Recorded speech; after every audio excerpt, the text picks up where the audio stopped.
Congress party के प्यारे कार्यकर्ता, आप सबका यहां बहुत बहुत स्वागत, नमस्कार। कैसे हैं आप लोग? सुनाई नहीं दिया? ठीक है आप लोग? देश में क्या हो रहा है वो आप बहुत अच्छी तरह समझते हो। आज अंबेडकर जी को हम याद करते हैं। अभी हमने अंबेडकर जी पर फूल चढ़ाए, उनकी फोटो पर फूल चढ़ाए। अंबेडकर जी ने, गांधी जी ने, नेहरू जी ने देश को संविधान दिया था और आज नफरत भरी विचारधारा बीजेपी की, आरएसएस की नफरत फैलाने वाली विचारधारा संविधान को खत्म करने की कोशिश कर रही है, संविधान को मिटाने की कोशिश कर रही है। सीधा सामने आकर संविधान पर आक्रमण नहीं कर सकते हैं, मगर जहां भी इनको मौका मिलता है ये संविधान पर आक्रमण करते हैं। संस्थाओं में अपने लोगों को बैठाते हैं, वोट चोरी करते हैं, लोकतंत्र को खत्म करने की कोशिश करते हैं।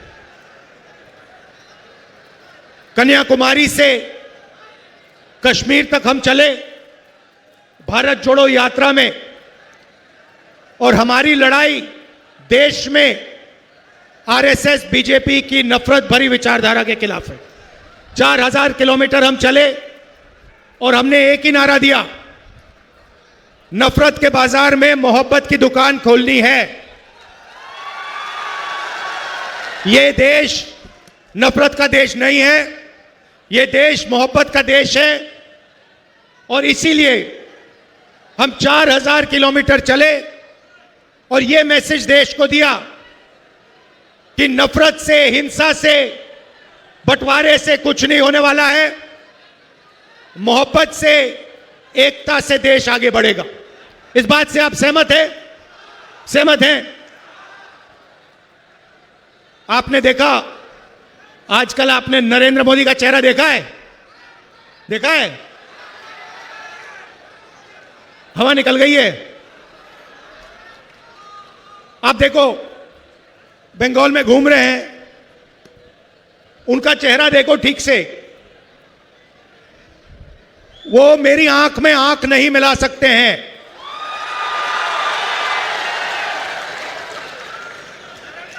वो पार्लियामेंट हाउस में, लोकसभा में डिबेट चल रही थी। जो यूएस डील की है नरेंद्र मोदी ने, अमेरिका और हिंदुस्तान का जो समझौता किया, उसके बारे में डिस्कशन चल रही थी। अच्छा, आप लोगों ने एप्स्टीन का नाम सुना है? आप जानते हो एप्स्टीन कौन है? जानते हो ना? एप्स्टीन फाइल्स के बारे में जानते हो? थोड़ा बता देता हूं, नरेंद्र मोदी जी भी सुन लें। एप्स्टीन फाइल्स, अमेरिका में 35 लाख फाइलें बंद पड़ी हैं। उसमें हिंदुस्तान के मंत्रियों का नाम, बीजेपी के नेताओं का नाम और नरेंद्र मोदी जी भी उसमें फंसे पड़े हुए हैं। एप्स्टीन फाइल्स की चाबी डोनाल्ड ट्रंप के हाथ में है। इसलिए जब डोनाल्ड ट्रंप मोदी से कहता है, मोदी जी जंप मारो, तो नरेंद्र मोदी जंप मारता है। उससे कहता है उधर बैठ जाओ, तो नरेंद्र मोदी उधर बैठ जाता है, क्योंकि कंट्रोलर डोनाल्ड ट्रंप के हाथ में है। भाइयों और बहनों, बीजेपी ने और नरेंद्र मोदी ने एक नया राजनीतिक सिस्टम निकाला था। आइडिया क्या था कि पूरा का पूरा फाइनेंस, पार्टी का जो पैसा है, पूरा का पूरा एक जगह रख दो। कौन सी जगह? अदानी। तो उन्होंने क्या किया? उन्होंने, नरेंद्र मोदी ने बीजेपी को अदानी कंपनी से जोड़ दिया। अदानी के लिए बीजेपी काम करवाती है और अदानी पैसा, सपोर्ट, मीडिया, फाइनेंस सारा का सारा बीजेपी को देती है। यह इनका सिस्टम है। तो सचमुच में यह अदानी कंपनी नहीं है, इसका नाम मोदानी कंपनी होना चाहिए। यह आधी अदानी की है और आधी ये मोदी की है। अब हुआ क्या? इन्होंने पूरा का पूरा फाइनेंस इस कंपनी में डाल दिया और डोनाल्ड ट्रंप और अमेरिका ने कंपनी को पकड़ लिया। अदानी पर अमेरिका में केस लगा दिया। आप पता नहीं जानते हो, नहीं जानते हो, अदानी के पास बहुत पैसा हो, अदानी बहुत अमीर हो, मगर अदानी हिंदुस्तान से आज बाहर नहीं जा सकता है। क्योंकि अगर अदानी बाहर जाएगा तो अमेरिका उसको पकड़ के अमेरिका ले जाएगा और फिर मोदी का जो गुब्बारा बनाया गया है उसमें जो 10-15 साल से गैस भरी जा रही है, हवा भरी जा रही है, वो गुब्बारा फटाक से फटेगा। तो यह मैं आपको क्यों बता रहा हूं? क्योंकि नरेंद्र मोदी का पूरा कंट्रोल डोनाल्ड ट्रंप के हाथ में है। अब पार्लियामेंट की बात, लोकसभा में डिबेट चल रही, मेरा भाषण शुरू होता है, नरेंद्र मोदी देश से कहता है मेरी 56 इंच की छाती है। सुना आपने? 56 इंच की छाती है। डिबेट शुरू होती है, मैं डिबेट शुरू करता हूं और मैंने वहां पे काम शुरू कर दिया। जो मैं अभी आपसे बोल रहा हूं वो मैंने शुरू कर दिया। एप्स्टीन, अदानी, और मेरे पास थोड़ा ज्यादा इंफॉर्मेशन है जो मैंने आपको अभी बताया नहीं। मोदी जी की हवा निकल गई। अमित शाह से कहते हैं इसको चुप करवाओ, इसको चुप करवाओ। वो पूरे इशारे चल रहे हैं, मैं रुका नहीं। एक बार रोका, नहीं रुका, दूसरी बार रोका, नहीं रुका, तीसरी बार रोका, नहीं रुका, और फिर नरेंद्र मोदी जी उठे, टीवी पे आप देखो, उठे और पार्लियामेंट, लोकसभा से बाहर निकल के भाग गए। 56 इंच की छाती होगी मगर आंख में आंख नहीं मिला सकता, दम नहीं है आदमी में। और हिंदुस्तान को भयंकर धोखा दिया नरेंद्र मोदी ने। अमेरिका के साथ जो इन्होंने समझौता किया है उसका नुकसान बीजेपी को नहीं होगा, उसका नुकसान आपको होगा, देश की जनता को होगा, बंगाल को होगा, किसानों को होगा, मजदूरों को होगा, छोटे व्यापारियों को होगा। देश को बेच दिया है। मैं फिर से बोलता हूं, नरेंद्र मोदी को अमेरिका ने कंट्रोल किया और नरेंद्र मोदी जी ने हिंदुस्तान को बेच दिया। समझौते के बारे में थोड़ा सा आपको बताना चाहता हूं। नरेंद्र मोदी ने पहली बार हिंदुस्तान के कृषि सेक्टर को अमेरिका के किसानों के लिए खोल दिया। डील के बाद अमेरिका के किसान अपना माल, अपनी दाल, अपना सोया, अपना कपास, अपने अखरोट, बादाम, अपने फल हिंदुस्तान में बेच पाएंगे। अब आप देखिए, हिंदुस्तान में खेत छोटे होते हैं, मैकेनाइजेशन कम है, हमारे किसानों के पास बड़ी बड़ी मशीनें नहीं होती हैं। अमेरिका में 1000, 10,000, 50,000 एकड़ के खेत होते हैं, पूरा मैकेनाइजेशन है, कंबाइन हार्वेस्टर, ट्रैक्टर, पूरी मशीनरी से काम होता है। आप ही सोचिए, अगर उनके किसानों का माल हिंदुस्तान में बिकेगा, हमारे सारे के सारे किसान बर्बाद हो जाएंगे। तो पहला काम नरेंद्र मोदी ने किया, कृषि का सेक्टर अमेरिका के लिए खोला और हमारे किसानों को खत्म कर दिया, नष्ट कर दिया। दूसरा काम और सबसे शर्मदायक काम, नरेंद्र मोदी ने अमेरिका से कहा कि हम उन्हीं लोगों से तेल खरीदेंगे जो आप चाहते हो। अगर आज हिंदुस्तान रूस से, ईरान से, सऊदी से, वेनेजुएला से के तेल खरीदना चाहता है तो बिना अमेरिका से पूछे हिंदुस्तान नहीं खरीद सकता। तो दूसरा काम नरेंद्र मोदी ने, हमारी जो एनर्जी सिक्योरिटी है वो अमेरिका के हाथों में कर दी। तीसरा काम भाइयों और बहनों, और जो यहां युवा लोग हैं, यो आप इसको समझोगे, हर रोज जब आप फोन चलाते हो, इंस्टाग्राम देखते हो, आप डेटा बनाते हो। डेटा 21वीं सदी का सबसे जरूरी चीज है। जो पहले देश की शक्ति तेल से बनती थी, पेट्रोलियम से बनती थी, अब देश की शक्ति डेटा से बनती है। भाइयों और बहनों, नरेंद्र मोदी ने हिंदुस्तान का डेटा अमेरिका के हवाले कर दिया। हिंदुस्तान का पूरा डेटा अमेरिका को पकड़ा दिया। जहां भी अमेरिका आपका डेटा रखना चाहे, चाहे वो मेडिकल डेटा हो, चाहे वो आपका आगे पीछे जाने का डेटा हो, चाहे वो आपकी बातचीत हो इंस्टाग्राम पे, व्हाट्सएप पे, सारा का सारा नरेंद्र मोदी ने अमेरिका के हवाले कर दिया। भाइयों और बहनों, वो इस डेटा को जहां भी रखना चाहते हैं वहां रख सकते हैं। हिंदुस्तान के बाहर रखना हो, अमेरिका में रखना हो, जहां भी रखना हो वो रख सकते हैं। यह नेशनल सिक्योरिटी के खिलाफ है। नरेंद्र मोदी ने हमारा डेटा दे दिया और नेशनल सिक्योरिटी को नरेंद्र मोदी ने भारी चोट पहुंचाई। भाइयों और बहनों, चौथा काम, नरेंद्र मोदी ने अमेरिका को कमिटमेंट दी कि हर साल हिंदुस्तान अमेरिका से 9.5 लाख करोड़ रुपए का माल खरीदेगा। 9.5 लाख करोड़ रुपए का माल हिंदुस्तान अमेरिका से खरीदेगा। तो आप सोचिए, हमारी छोटी जो फैक्ट्रियां हैं, मिडिल साइज की जो फैक्ट्रियां हैं, जो आर्थिक रीढ़ की हड्डी होती है, वो क्या करेंगे? अगर अमेरिका का माल सुनामी जैसे हिंदुस्तान में आएगा तो हमारी सारी की सारी छोटी और मिड साइज फैक्ट्रियां बंद हो जाएंगी। तो यह चौथा काम नरेंद्र मोदी ने कहा।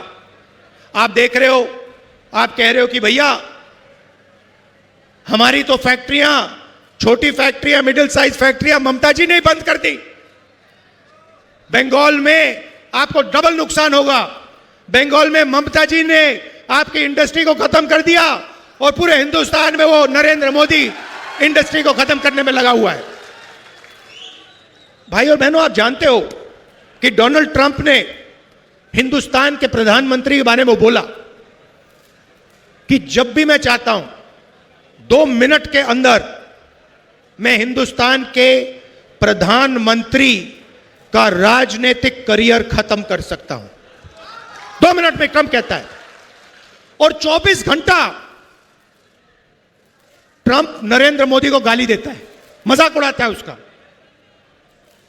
नरेंद्र मोदी जाके गले लगता है और ट्रंप उसका मजाक उड़ाता है और कहता है कि भैया इसका जो करियर है, इसका राजनीतिक करियर है, इसको मैं 2 मिनट में खत्म कर दूंगा। भाई और बहनों, नरेंद्र मोदी के बारे में ट्रंप ने एक और बात बोली। ट्रंप ने बोला कि जब मैं इसको फोन करता हूं तो ये मुझे सर बुलाता है। समझिए, कहां महात्मा गांधी, कहां जवाहरलाल नेहरू, कहां सरदार पटेल, कहां अंबेडकर जी, कहां इंदिरा गांधी जी, जो कभी नहीं झुके, कभी नहीं। 15-15 साल जेल गए, शहीद हो गए, मगर झुके नहीं। और कहां आज का प्रधानमंत्री जो अमेरिका के राष्ट्रपति को सलूट मार के सर बोलता है। यह देश की सच्चाई है। और फिर 24 घंटा ये नफरत फैलाते हैं, एक धर्म को दूसरे धर्म से लड़ाते हैं, हिंदू को मुसलमान से, क्रिश्चियन को सिख से, एक जात को दूसरी जात से। मणिपुर को जला दिया, बंगाल में इलेक्शन चोरी करने की कोशिश करते हैं, मध्य प्रदेश में चोरी किया, महाराष्ट्र में चोरी किया, हरियाणा में चोरी किया। ये ऐसे इलेक्शन नहीं जीतते हैं भाई और बहनों, ये चोरी करके वोट काट कर, कांग्रेस पार्टी विपक्ष के वोट काट कर ही चुनाव जीतते हैं। यह सच्चाई है देश की। दूसरी तरफ उनको मौका कौन दे रहा है? बंगाल में बीजेपी को मौका कौन दे रहा है? तृणमूल कांग्रेस दे रही है। बीजेपी बंगाल को पैसा नहीं देती है। 2 लाख करोड़ रुपए बीजेपी ने बंगाल को नहीं दिए। मनरेगा का पैसा काट दिया। बंगाल के लिए यूनियन बजट में कोई प्रोजेक्ट नहीं दिए और फिर एसआईआर के माध्यम से लोकतंत्र पर आक्रमण कर रहे हैं। मगर तृणमूल कांग्रेस भी अपने काम में लगी हुई है, वो भी बंगाल के लिए काम नहीं कर रही है। अगर नरेंद्र मोदी जी भ्रष्ट हैं, मैंने अदानी जी की बात की, तो तृणमूल कांग्रेस भी भ्रष्टाचार की रेस में कम नहीं है। भाइयों और बहनों, Sharda chit fund scam, 17 lakh investors का पैसा, 1900 करोड़ रुपए उनको वापस नहीं दिया। Rose Valley chit fund scam, 31 lakh investors का पैसा लिया, 6,600 करोड़ रुपए अभी तक वापस नहीं दिए। Coal smuggling scam, illegal mining, transport, goonda tax collection होता है यहां पे ट्रांसपोर्टर्स और परचेजर्स से, और यहां पे बंगाल की जनता का फायदा नहीं होता है। यहां पे सिर्फ तृणमूल कांग्रेस का जो सिंडिकेट है उसको ये 24 घंटा पैसा देते रहते हैं, हिंसा फैलाते हैं, मारपीट करते हैं और झूठे वायदे। तृणमूल कांग्रेस ने 2021 में बंगाल से वायदा किया था, मुझे याद है, 5 लाख लोगों को रोजगार देंगे, यह उनका वायदा था। कितने लोगों को रोजगार दिया? कितनी कंपनियां बंद हुई? कितने मैन्युफैक्चरिंग यूनिट बंद हुए? और अभी 84 लाख युवाओं ने अनएम्प्लॉयमेंट अलाउंस के लिए अप्लाई किया है। ममता जी कहती हैं 5 लाख युवाओं को मैं रोजगार दूंगी, और 84 लाख युवाओं ने अनएम्प्लॉयमेंट अलाउंस मांगा है। मजाक हो रहा है बंगाल के साथ। बंगाल पहले इंडस्ट्रियल हब हुआ करता था, इंडस्ट्रियल सेंटर होता था। कम्युनिस्ट ने और उसके बाद ममता जी ने बंगाल की पूरी इंडस्ट्री को खत्म कर दिया, नष्ट कर दिया। और अगर हम हिंसा की बात करें, महिलाओं की बात करें, तो RG Kar rape and murder case की भी बात करनी होगी।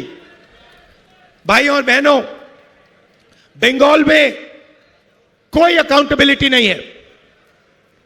जो भी टीएमसी के लोग करना चाहते हैं, टीएमसी के गुंडे करना चाहते हैं, वो कर सकते हैं।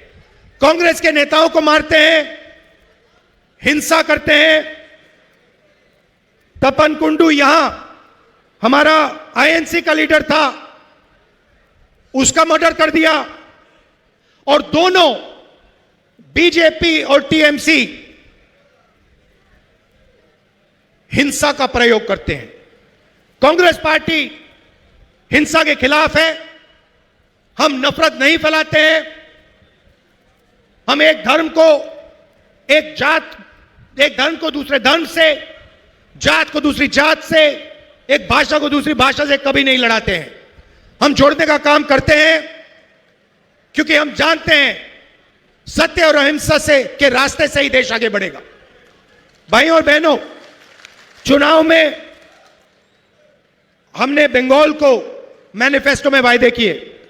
सबसे पहला वायदा 10 लाख रुपए हेल्थ इंश्योरेंस हर परिवार को, फ्री कैंसर और डायलिसिस ट्रीटमेंट डिस्ट्रिक्ट हॉस्पिटल में। कृषक सम्मान 15,000 रुपए हर साल और 200 यूनिट मुफ्त बिजली बंगाल के किसानों को। शिक्षा आलो, फ्री एजुकेशन ग्रेजुएशन तक, महिलाओं को पीजी तक, कम्युनिकेटिव इंग्लिश और एआई में स्कूलों में एजुकेशन। युवा सम्मान, जो भी सरकारी पोस्ट हैं जल्दी से जल्दी हम उन्हें भरेंगे, युवाओं को इंटर्नशिप अपॉर्चुनिटी देंगे और डिस्ट्रिक्ट लेवल पे हम एआई सेंटर्स खोलेंगे युवाओं के लिए। और महिलाओं के लिए 2,000 रुपए हर महीने उनके बैंक अकाउंट में कांग्रेस पार्टी कैश ट्रांसफर करेगी। भाइयों और बहनों, दीपा जी ने प्रिय रंजन मुंशी जी के बारे में बोला। ये उनकी कर्मभूमि है और वो कांग्रेस पार्टी के बंगाल में सबसे बड़े नेता थे। आज हम उनका याद करते हैं, उनकी याद करते हैं। दुख की बात है कि अगर उनका देहांत नहीं होता तो मैं गारंटी कह सकता हूं आज बंगाल में कांग्रेस पार्टी की सरकार होती और प्रिय रंजन जी चीफ मिनिस्टर होते। भाइयों और बहनों, बंगाल में चुनाव हो रहा है। एक तरफ बीजेपी जिसकी नफरत भरी विचारधारा है, हिंसा फैलाती है, उनके प्रधानमंत्री कॉम्प्रोमाइज्ड हैं, उनकी तो बात ही नहीं करनी। दूसरी तरफ बंगाल में टीएमसी पार्टी जो बीजेपी के लिए रास्ता बना रही है, क्योंकि अगर टीएमसी ने अपना काम किया होता, आपको रोजगार दिया होता, नफरत नहीं फैलाई होती, तो यहां पे बीजेपी का कोई सवाल ही नहीं उठता। बीजेपी दिखती ही नहीं बंगाल में। आप हमारे कैंडिडेट्स का समर्थन कीजिए, कांग्रेस पार्टी को वोट दीजिए और ज्यादा से ज्यादा सीटें कांग्रेस पार्टी को दिलवाइए, हमारे लोगों को विधानसभा में भिजवाइए और बंगाल को बदलने का काम कीजिए। बहुत बहुत धन्यवाद। नमस्कार, जय हिंद।